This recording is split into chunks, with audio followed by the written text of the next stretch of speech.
what I was going to do today in terms of the forgiveness piece that we've been looking at, and really today what I want to do is look at the whole issue of what do we do, how do we forgive when we know people are going to continue to do what they do to bug us. And so what we need to have, if we really want to live in this state of love and compassion toward all people, and Jesus says, you know, love your enemies, and if your enemy's going to continue to do what they're doing, how do we stay in a state of love? And so what I want to do is look at how do we create an alternative response to a person who's bugging us, driving us crazy. And so the first thing I want you to invite you to do is to go back and think about that person who you're forgiving. And now, if that's a person that you're never going to see, then choose somebody else, or choose a situation, may not be one with resentment, but choose a situation where you would like to have a different response to somebody. And, you know, I think of those people that whenever you sort of walk in a room or even imagine them, your sort of stomach cringes or something like that. So if you were to think of somebody who you have kind of what you would, from your perspective, would have like a negative internal response, and it may manifest itself in negative behaviors outside as well, but particularly when you're just aware that it doesn't feel good, particularly on the inside. And if you think of that situation, that person, just to make a mental note of what it currently is like, so that's our starting point. Just notice what that's like at the moment, how you physically feel that inside, how you think, and just what's going on inside of you. Make a note of that.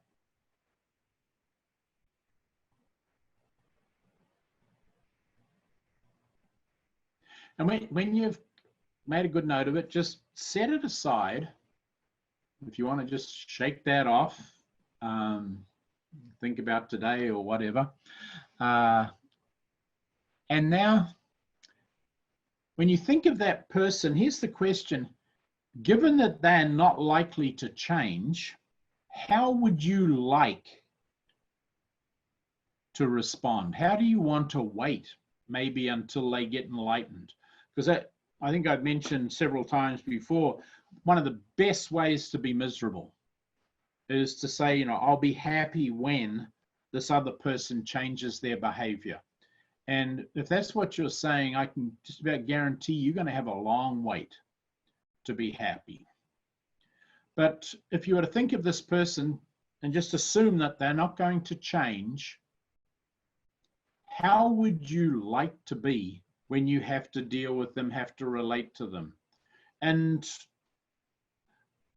you don't want to be a phony, but I think there's a way to be present with them. And it could be anything from just emotionally neutral, like a blank screen, all the way through to having some sense of compassion toward them. So just think about how you would like to be, what comes to your mind.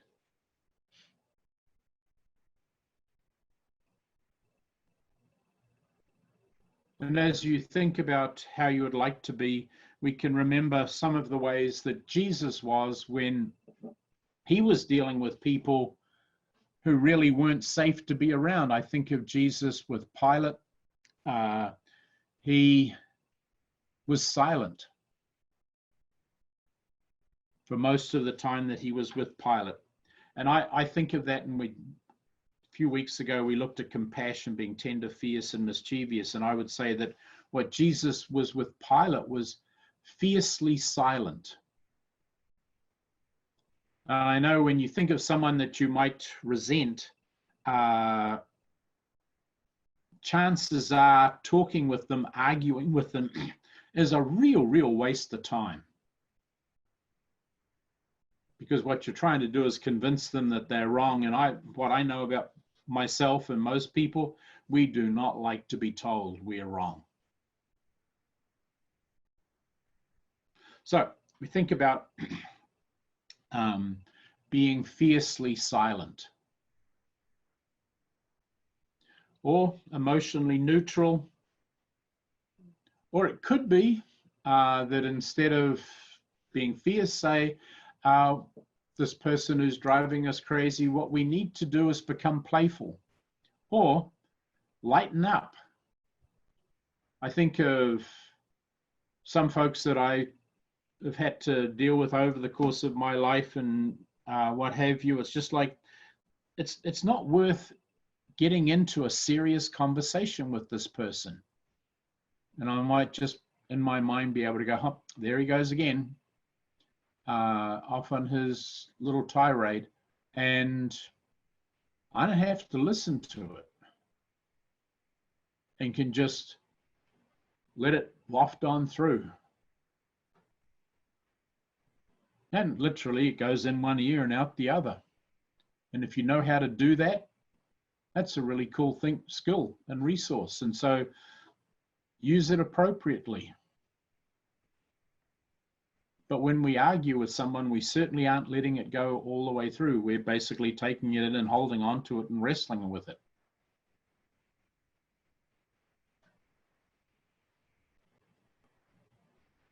And so as you think about this person, and you think about how you would like to be and in their presence,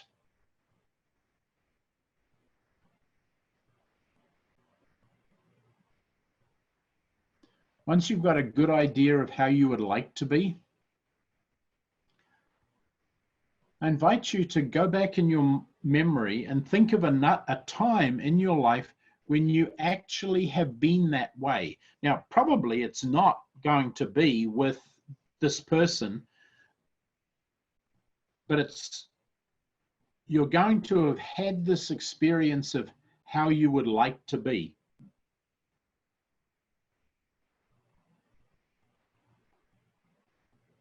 So just go back and sift your memories for a time when you have been that way. Now, I do have a question, and that is, can anyone not find a way that they would like to be?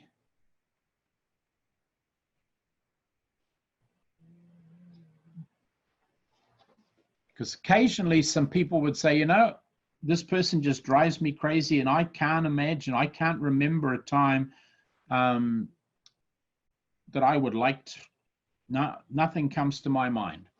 So is anyone in that, if you'd wave your hand or unmute yourself and just tell me if you're in that category? Because there's a real cool trick that we can do basically to build a memory. But it doesn't look like there's anyone in that situation, which is cool. So let's go back and then go back and remember the time that you were the way you would like to be. And play that through in your mind like a video where you're actually the lead actor or actress in that movie in your mind. Feel what you feel in your body, see what you see out of your eyes, hear what you hear out of your ears or in your ears. Just play that through.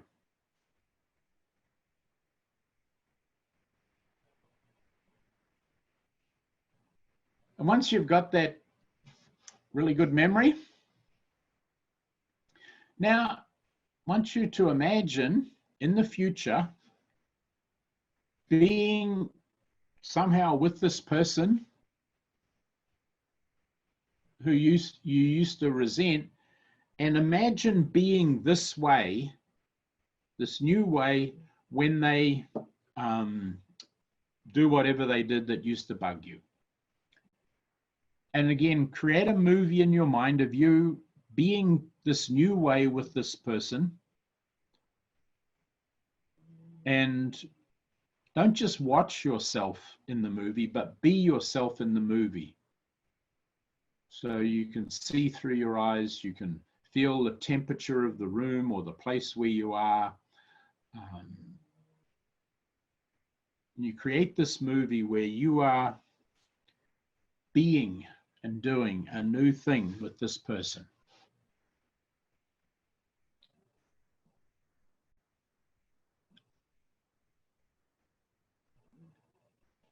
And just run that through.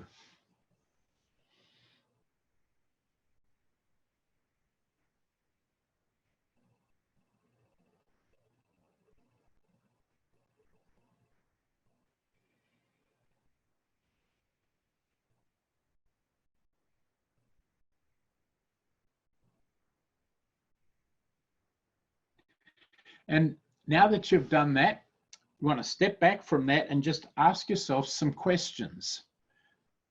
And this has to do with, does any part of you object to being this way with the person? You field tested it, and we want to just check to see that you're okay being this way.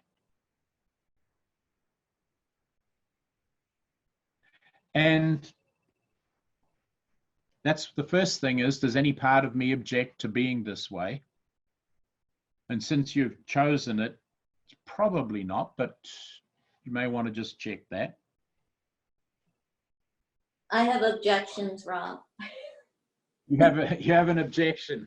And my guess, Kelly, I'm not sure, well, you can tell me what the objection is, but my suspicion is they'll continue to be the way they are. Well, yeah, exactly. No, that's not the objection. The objection is Okay.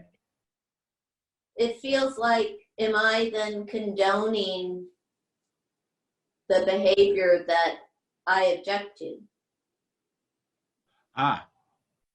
No. I would suggest not. That what was, did Jesus condone the behavior of the Romans when they crucified him? No, but I'm not really into being crucified, so. I think the point is, part of it is, and this goes back to the piece of making sure when you are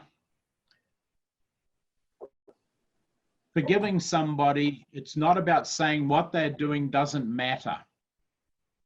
But here's what I would also suggest is, when you are dealing with this person, so far, what you've done, given that they're continuing to do what they've done, what you have been doing has been ineffective. And so a big part of the question then is, how are you going to wait until they wake up?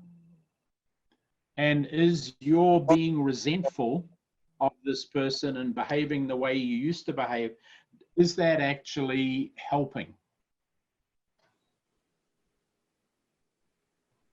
So that's part of it, but I don't believe it's condoning. There are times I can remember, for example, going to visit a senior citizen in a rest home many years ago, and he was basically a racist, and he was mouthing all sorts of racist nonsense. And I thought to myself, this is not worth arguing about, because it will just entrench this person more deeply in what I thought was some pretty vile attitudes and beliefs. So I wasn't condoning what he was doing, but I also knew it was just a waste of time talking to this person. What's that? How did you respond to him? I think I probably, going back, I just kind of listened to him and after I'd been there for a while, excused myself and left. Said I'll see him again. Now he was an older parishioner. He was actually he was the husband of somebody within the community who was quite faithful, but he didn't really attend. But it was just like I was polite, but didn't really respond to what he was saying. So I just didn't think it would be a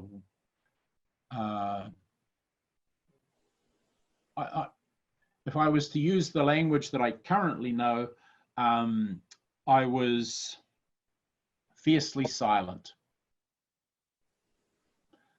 That it's like, is that condoning? I don't think it is.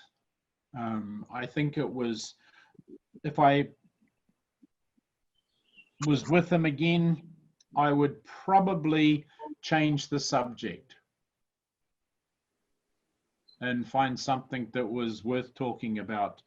But given his age and life and where he was at, I don't think he was going to change. And I could get really crazy. If I argued with him, the chances are I'd retrench his ideas even more, and he would probably be inclined to rope other people into that conversation. I don't think it was worth going there. I want to come back to, so it's not about condoning someone's behavior. And I think a big piece of it then is, okay, so what are your values? What's the value that's being violated? And how am I going to keep that value intact while other people violate it? And if you look, for example, online, if you were to watch people on the news, people are violating your values all the time. And how do we keep a value system intact and at the same time not go crazy? So come back to the behavior, and because there's another question that I would ask you about this question. This behavior that you're doing, and this really relates to the golden rule. And the golden rule basically sort of says, would you like someone else to treat you this way?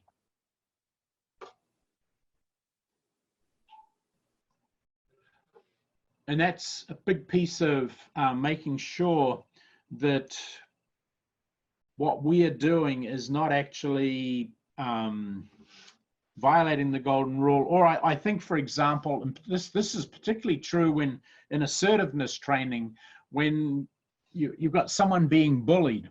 And so what we would end up doing is we would, in assertiveness training, often you would end up making a bigger bully to deal with the bully,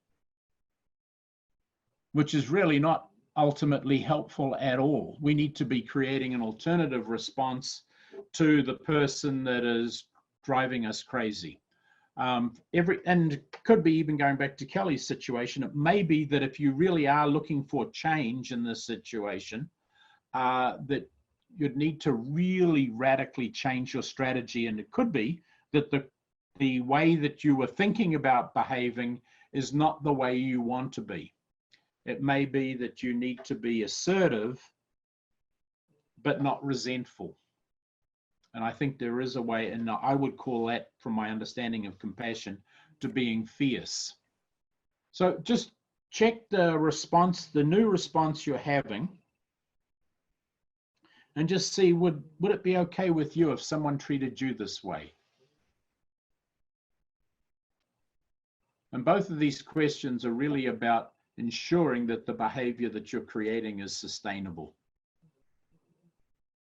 Father Rob, this And I didn't want to interrupt you. Father Rob, I was just going to suggest that Mandela and Gandhi and Martin Luther King and Jesus, they all touched on humanity. They all pointed to a person in sin, that humanity, having human values, loving, was important, and they also they didn't do frontal assaults on people. Mandela worked with the clerk. hang on, Jeff. Probably. Hang on, Jeff. Okay. I'm going to interrupt you because rather than getting off into all of these other wonderful examples of compassion, I want to come back to the people on the call, you and the people on the call, in terms of how you are actually responding, not how you should, but we want to build a response that's authentic to you. There are ways to learn from people like Mandela and what have you, but I want to come back to the people in terms of the response that they're developing and how you are learning a new way to relate to that person. Okay, I was just going to point out that they were fiercely silent, and yet they still kept their values, and they professed humanity and love. That's all. Yeah. Okay. So when we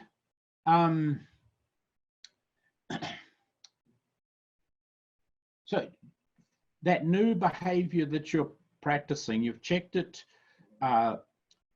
in terms of, does any part of you object? And if there is an objection, you can ask the part that objects what would satisfy that objection. And it could be, because here's another objection that you're likely to have, and thing that you need to pay attention to is, are there any limits to this behavior?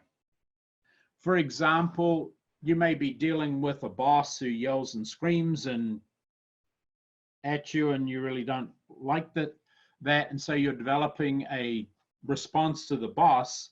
But it's like, yeah, and you say, yeah, I need to be that way with them, but I don't want to be this way, this new way that I'm learning, around my family. Or it could be that you're learning how to be fierce and assertive, and it may not be an appropriate response if you go into a 7-Eleven and a guy's got a gun. So there may be actually some contextual limits to the behavior that you're learning. So just take a moment and think about the behaviors, this new way of being.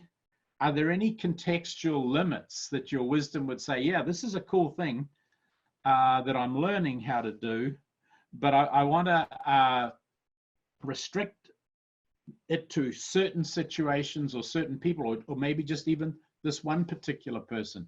Because sometimes these behaviors, this strategy that we're going through is actually quite powerful, and it can generalize to all sorts of situations where that would not be cool. So just run that through your mind. Is there any contextual places where you wouldn't want to be this way? And if there are, just make note of those and imagine in your mind that little movie, sort of you've fine-tuned your behavioral response. So I have a question. So I guess clarification. So if you've chosen that you want your behavior to be an intercom, but you're in a situation that it really probably calls for more anger, you know, of what someone has done. And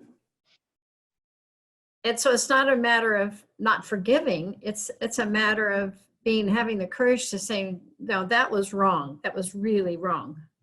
Mm-hmm. Yes, so I think that could be part of it. So if that's what you need to do, is then go back in your memory, find a time when you actually did say to someone, you know, your behavior was inappropriate. But particularly to think of a time when you did that calmly rather than with lots of anger.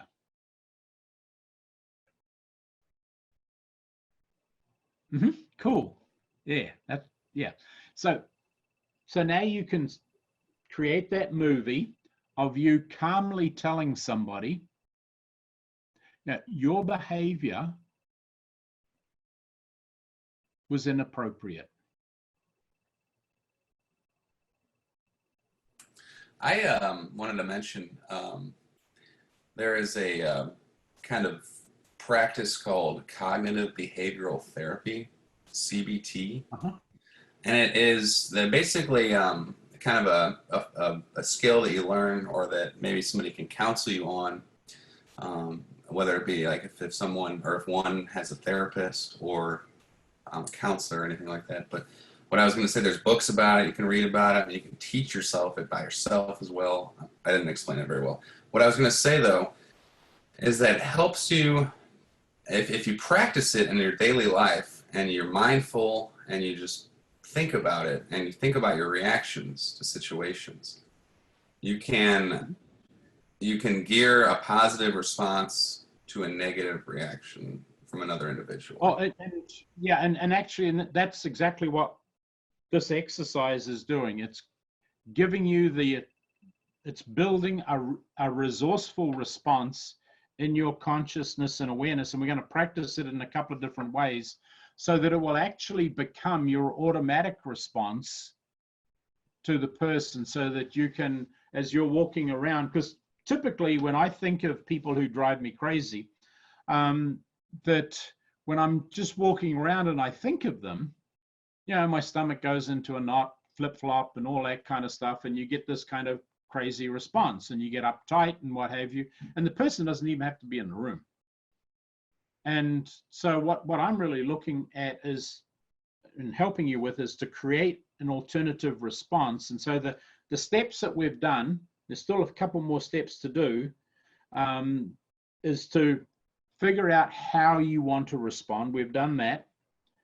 And once you've figured out how you want to respond, then come back to finding a time in your life when you have been that way. Won't necessarily, and probably isn't with the person that you're thinking about at the moment, but if you can say, you know, I would like to be this way in the future, 99% of the time, it's because you've actually been that way in the past at some point. So we go back and find that time in the past when you have been that way, and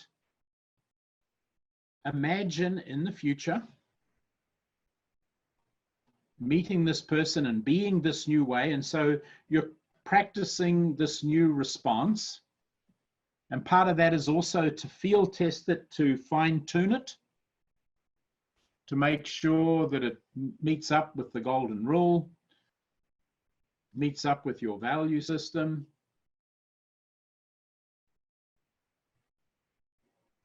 meets up with sort of the role models, Jesus, Mandela, these kinds of people that you might have in mind. You want to check that there are any contextual limits to this new way that you're being.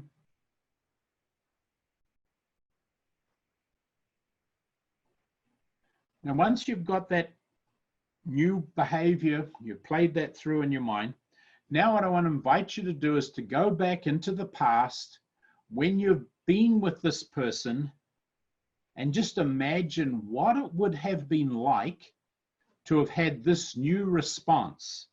So go back and find one of those really crazy situations, and now you have this new response.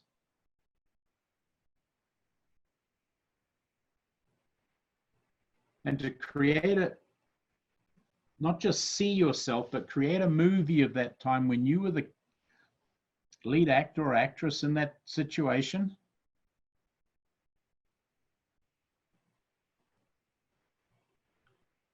And you're actually doing this new behavior, and just play that through.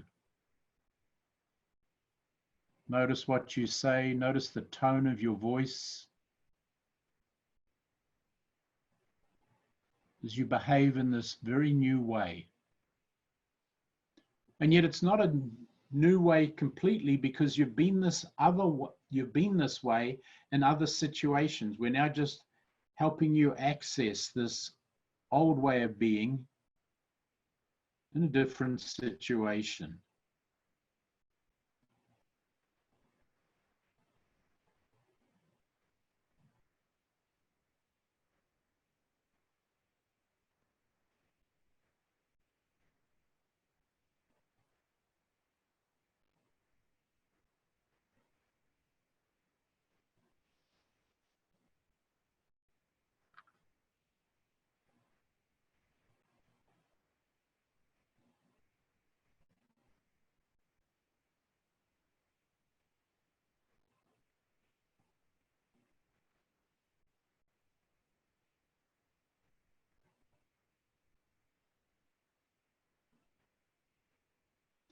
And now go into the future and imagine encountering this person and having this new behavior that you've just practiced. And so imagine some other situation in the future when you encounter them and you're having this very different response.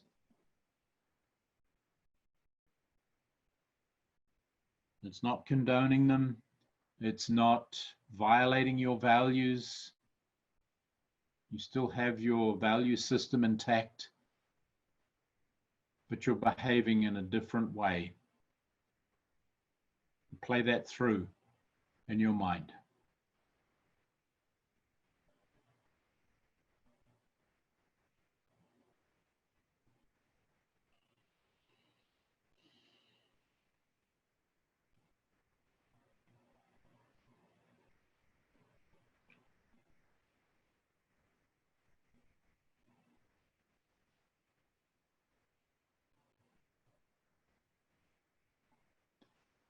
And having done that, just to take a moment and to think of a different situation when you will encounter them.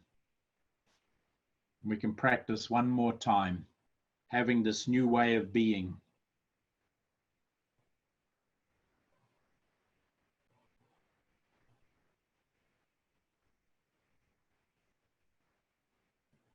Way that you have chosen to be despite how they are.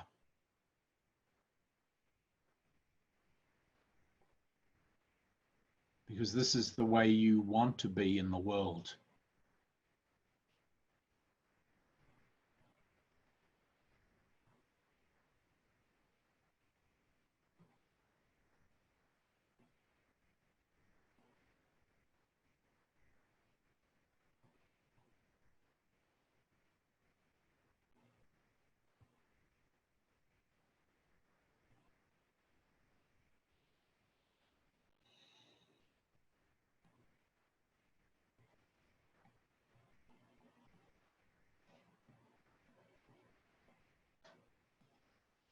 And now let your attention just come back into the current space.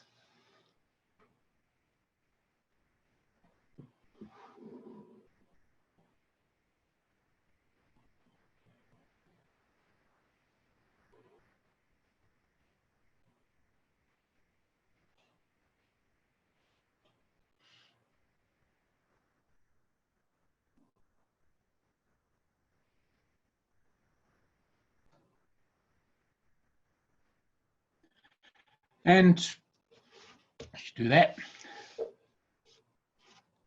you can take a moment and ponder what you're going to do the rest of the day today. So I understand it, it's a pretty cool day in St. Louis. Not cool in terms of cold. It's actually quite pleasant outside, from what I understand. So I'm from that generation where everything was cool. Okay, now just take a moment and think of the person that you were starting with and just notice what your internal experience is. And what do you notice?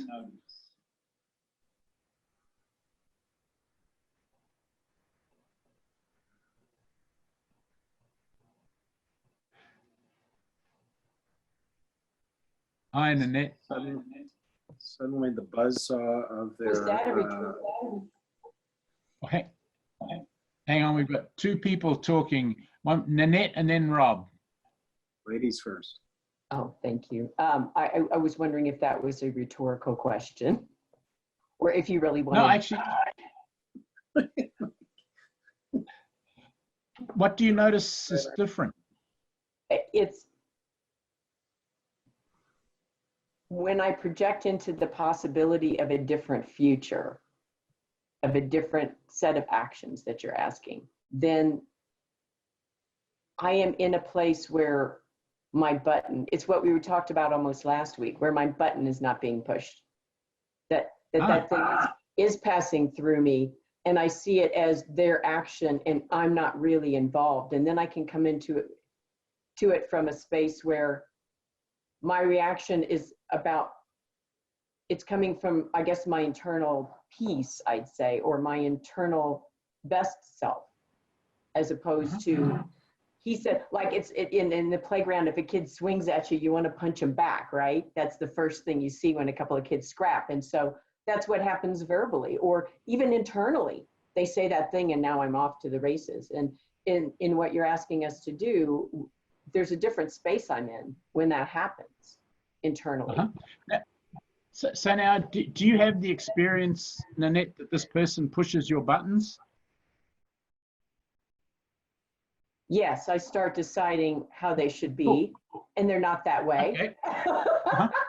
And then, you know, I'm insulted, or there's something happens about it inside. No. So here's the thing. Check it out. What color is the button that they push? I think it's red or yellow. It may go from yellow to Well, red. check. Close. Okay. So it goes from yellow to red. So it's one of those cool ones with the optical light in it. Cool. Brilliant. Okay. So it's a changing light. Now this is a really subjective question.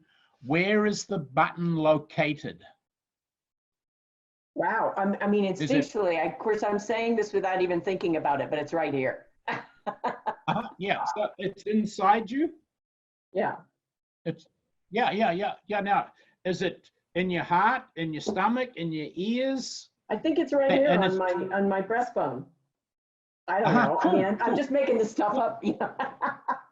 It feels like it's right here, or maybe right here. Yeah. Well, now this is really important because it's very subjective, and we have these sort of things. Now, I never saw the program or never watched it, and only if I was sitting clicking the TV remote one day, and there was the show Mad About You, which had Helen Hunt and Rob Reiner, I think, were the two actors in it, and they had gone to stay with the Helen Hunt character's mother, and the mother had driven this the woman crazy, and she comes home, and this is the little 2-minute vignette I saw of it.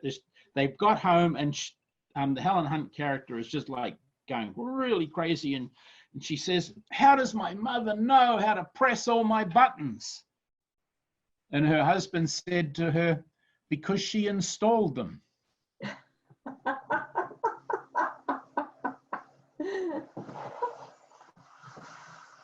So here's the thing: if you have that subjective experience that this person pushes my buttons, a couple of things to do. If it's a yellow button that goes red, first thing to do, Nanette, change its color. Just close your eyes and make the button green or some other color that comes to your mind.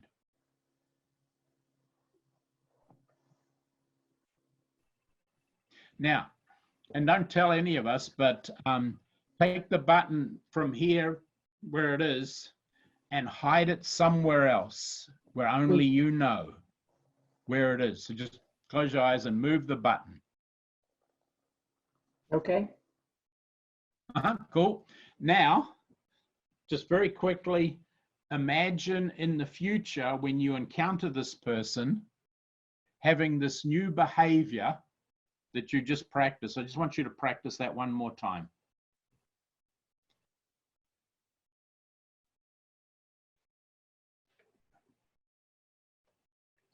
Okay.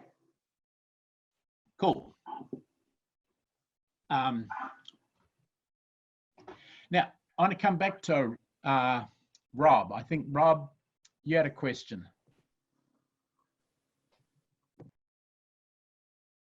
You were laughing too hard over here about Rob Reiner saying that, so it was funny. Yeah, so I was going to have a slightly sarcastic comment. Suddenly, the buzzsaw of their personality has no teeth for you, or you've not allowed yourself to be enslaved by, you know, this behavior. And Yeah, I think one of the things that, sorry, go ahead. no, what we are doing is actually, in a sense, rewiring part of your response set so that Right. you're actually having an alternative response. So the buzzsaw may start, but you realize, the buzzsaw doesn't have any teeth, or Right. somehow it has changed. And that's what I'm looking for, is to basically alter some of the software, because you've got this sort of program running in your brain. We just want to change it. And you don't need to, I mean, if you know anything about software and what have you, all I know about that is you may have 10,000 lines of code. All you have to do is change one line, Right. and the whole thing won't run. So you don't have to reprogram the whole thing. We just got to find one place to make a disconnect or hide the button. It can actually be as quite simple. I'll give you an example of how profound this, or a couple actually, how profound the change can be.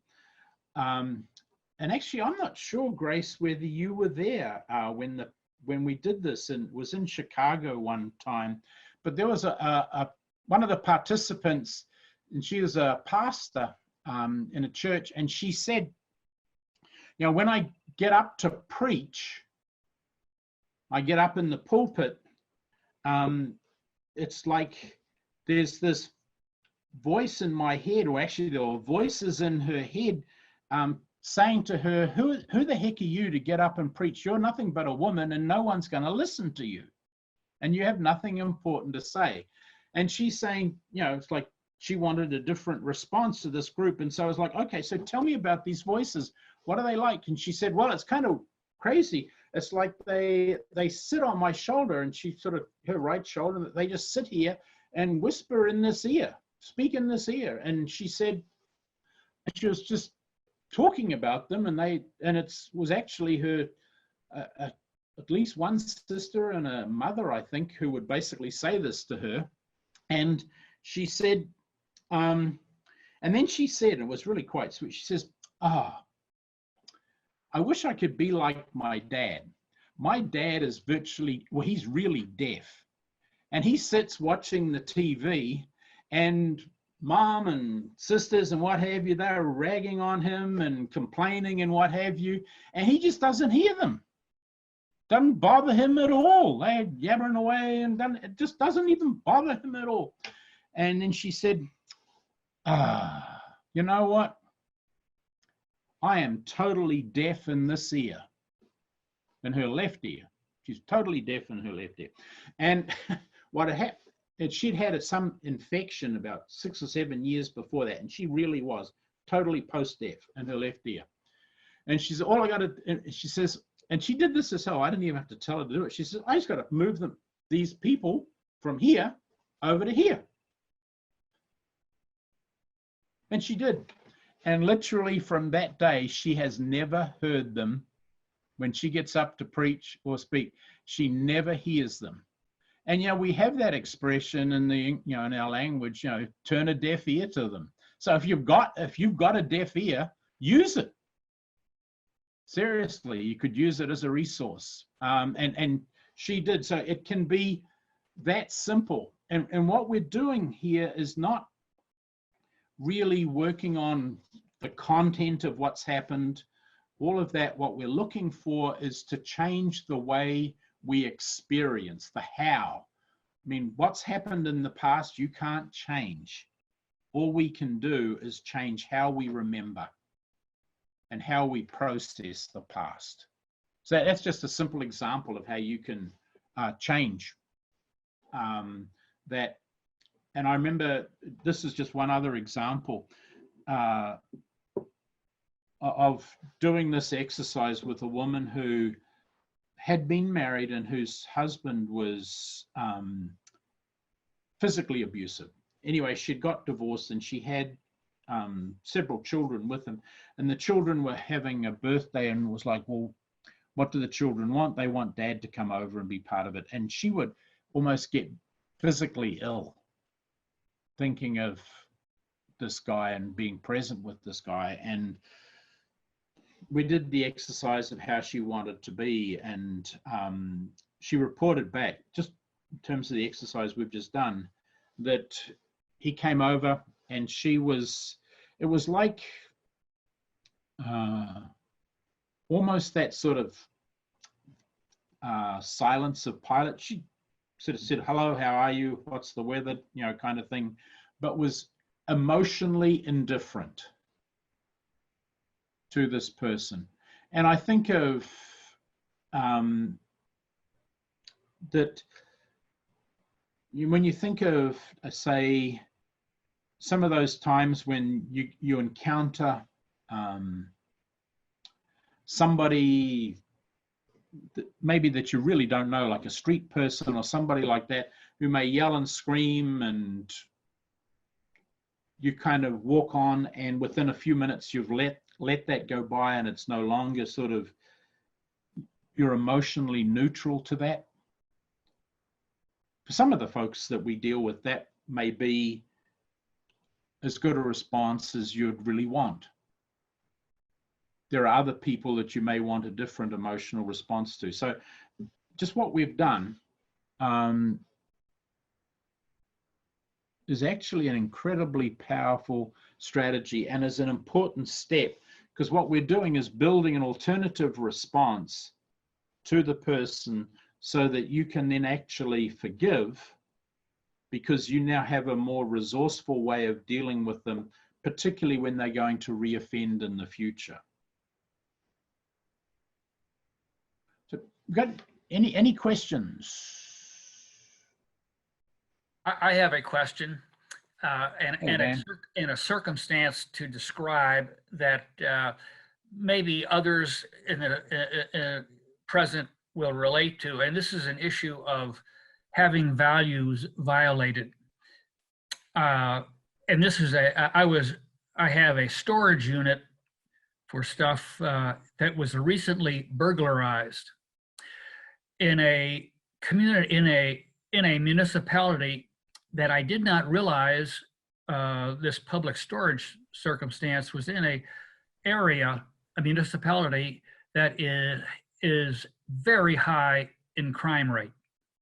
98% of all other municipalities have lower crime rates than this one in this area of St. Louis. And I had several $1,000s worth of stuff stolen, and the video was turned off in the storage area, but the videos, they're supposed to be on for 24/7. And the police said, well, since we don't have a video of this, we can't, we have no follow-ups. We don't have a person, a suspect. And it really is turned out to be an instance of an inside job. People could get a key to had made a copy of the key to my unit. And so it was an inside job. My resentment over the last month went through the roof. Didn't sleep well and all that sort of thing. And in the past, I've been able to handle this sort of thing by getting to a point of, in other situations of being wronged, let's say, of psychologizing the situation. In this particular instance, I understand the circumstances of desperate people in this municipality needing, frankly, a lot of people are unemployed and need cash.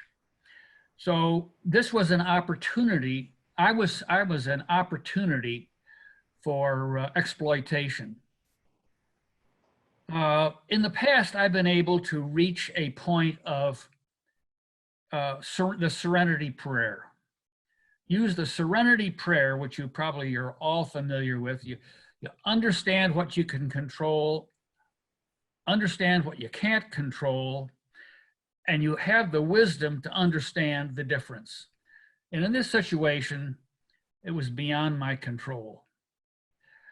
I had an attorney tell me, just get your stuff the hell out of that place, because you don't want to bring attention to yourself by pursuing this with the company any further, because you will just fuel the anger of the crime perpetrator further.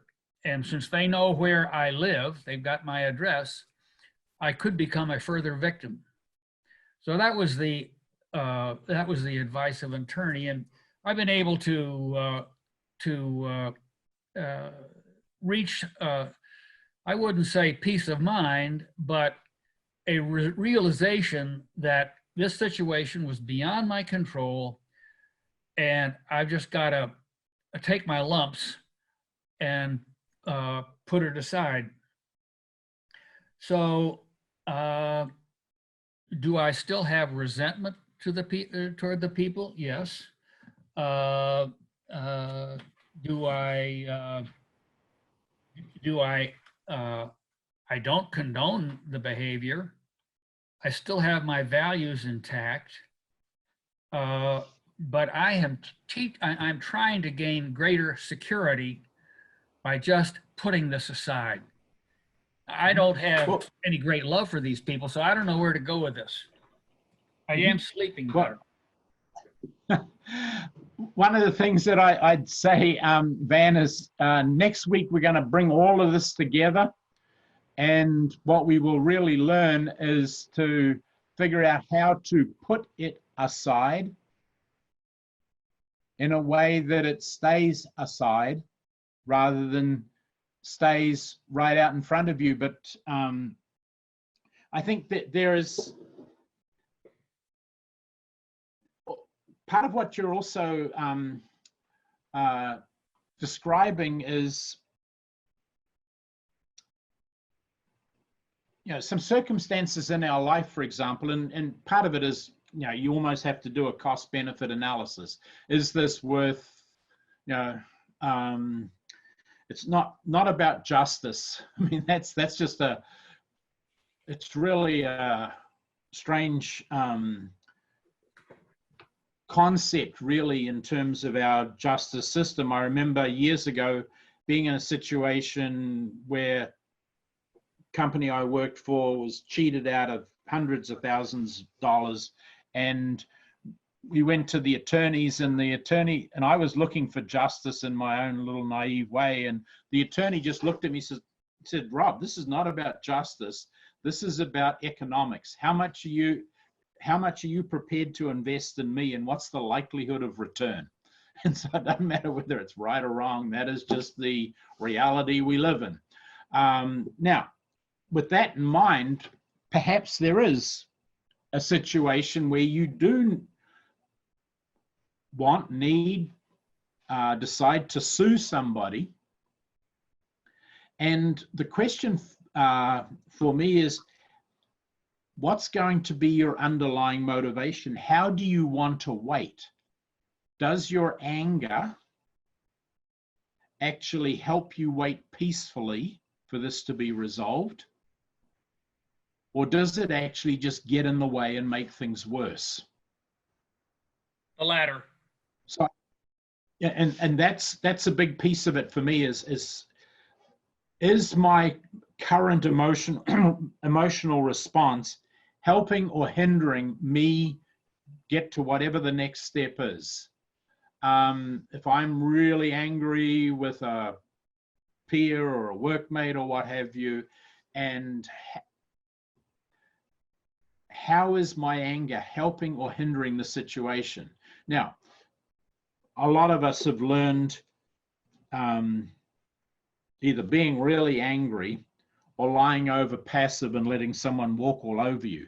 And that's kind of the two options we have, sort of in terms of our emotional skill set. And I think a part of what I'm really looking at today is maybe there's a third response that you need to have and to actually practice and build. So that's part of what I'd be looking at in terms of that. Having a different kind of response. But I think the other piece, Van, is that you've used, like Nanette said about the button, how we've constructed all of this in our consciousness. When you say that you want to put it aside, and we'll actually learn how to do that, particularly next week, at a pretty subjective internal life way. But here'd be the question just to ponder, Van. When you say you're going to set it aside, which side do you want to set it to, your left or your right? Well, Or do you want to put it behind the left side is the rational side and the right side is the emotional side, or vice versa. But I'd like to get rid of it on both sides. Okay. So would you like to put it behind you? Yeah. Yeah. Okay.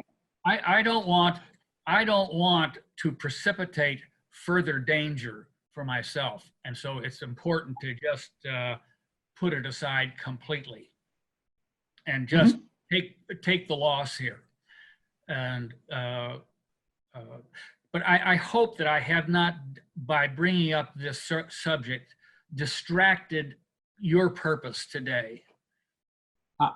No, not at all, because actually it's a good segue, because we're going to pick up the very thing that you said. Is we're going to, in a sense, we've been building a whole lot of tools, if you like, or resources, and next week we're going to bring all the resources together and walk you through a complete forgiveness process, putting all these different parts that we've been learning, and each of them is, in some ways, is a resource to be able to get the whole thing done. And a big piece of it will be listening to our language, in the way we say, put it aside, put it behind us, and those kinds of things. That will be a big part of what we'll do next week.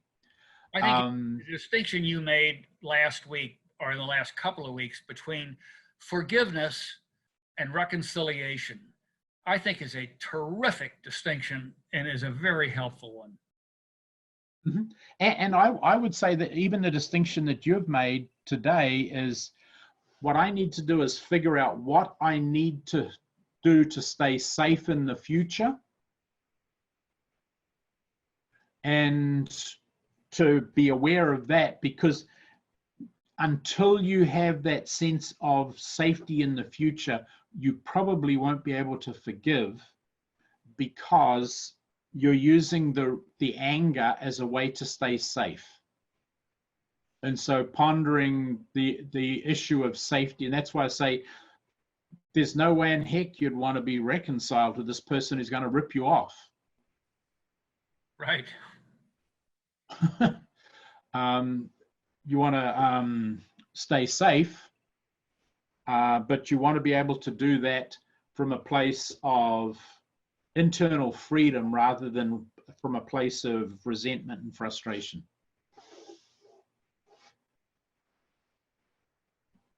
Any other questions or comments as we wrap it up for today?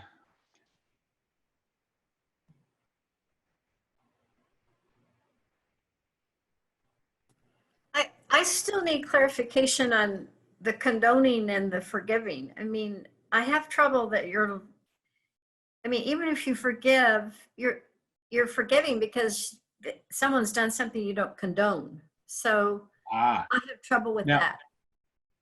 yeah, I would have a lot of trouble with it too, Linda, because you've said that you're forgiving and forgetting. I am not forgetting. Remember, I told the story a couple of weeks ago about the guy who the lion or tiger ate his arm. Were you there when I told that story? Yes, I was. Yeah. Yeah, and so I am not. For our own peace of mind, we need to forgive the Hitlers of this world. But I'm not forgetting what Hitler did. Rob, Yeah, Kelly. it might be helpful, Linda, just the realization I've had since Rob's been talking, that my getting stuck on worrying about condoning behavior was that I went too far in how I wanted to respond to the person. I guess I went to my ideal. I went to compassion.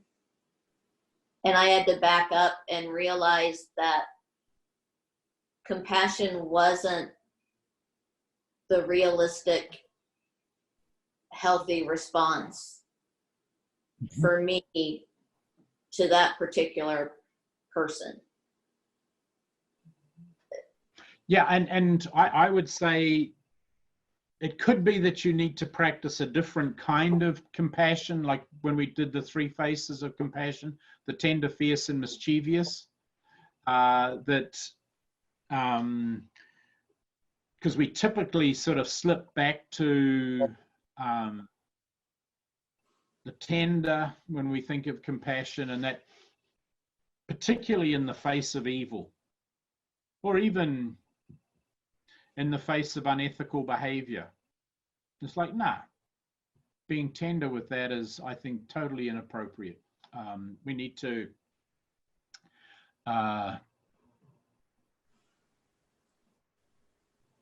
maintain our values, keep our value system intact, and to be able to say that behavior is inappropriate.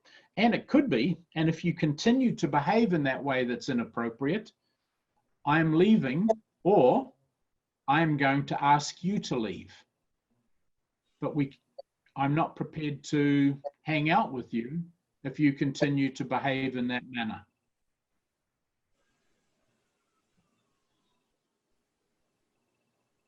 Yeah, it strikes me that the condoning is still making sure that that person knows that you don't agree with the behavior. And you can do that the way that you said, but you're never in control of, they're going to keep doing what they do. So right.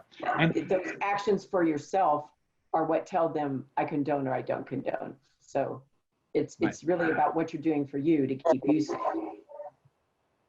Exactly. And in a sense, you're actually taking control, taking charge of your life. You're not letting someone else's ongoing bad behavior controlling your emotional response. That's the big thing that I'm looking for. I want to respond how I want to respond and not have my response controlled by you or by whoever is out there behaving in a way that I find really inappropriate. Hey, folks, I think we're at time. So next week, we'll bring it all together and run through and forget. So please bring your resentment, but only do so if you want to leave it behind. Have a great week, everybody. Take care. Cheers. Have a good week. Bye, everybody. Bye. Thanks, Rob. Have a good week, guys. Take care, guys. Bye, Teddy. Thank you, Rob. Everyone have a great week. Cool. Bye, Jeff. Bye.